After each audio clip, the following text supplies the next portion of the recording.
Yeah, a lot of PPF films will actually have a coating on them, but not all the coatings are created the same. So with a lot of films, you need to apply a lot of heat to get them to self-heal. With ours, just warm water will make it self-heal. And then also the gloss level that you get out of it is not always super glossy as well. So it is a coating, but it's not quite the same.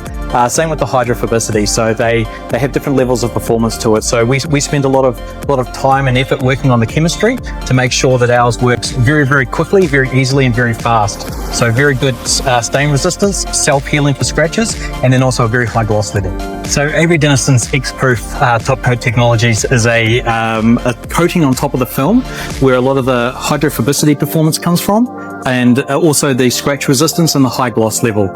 So there's a lot of technology in one coating that delivers a very smooth, glossy result that also doesn't stain easily and also repairs itself when damaged. Okay, so showing the hydrophobicity of the film here, we have the Xtreme on this side and just normal vehicle paint on this side. You'll notice that the water on the hydrophobic side sheets off very quickly and perfectly, and on the other side it sits around for a lot longer.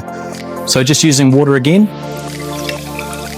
you can see this side's already clean, and then this takes time to dribble off. Rapid Edge technology is designed to make finishing much faster. So our film, the chemistry of the adhesive has been tweaked to allow us to just add warm water to it, and it will actually activate and lock into the surface. So when you are finishing your edges, you no longer need to give the film time to relax and time to settle before you apply it. You can just spray warm water onto the edge and it'll actually lock into place. So it just makes the install much faster because you don't need to wait so long for it to settle. And then also the installation is much easier on the installer because you're not using chemicals during the day. So it's just warm water to lock it in, no alcohol.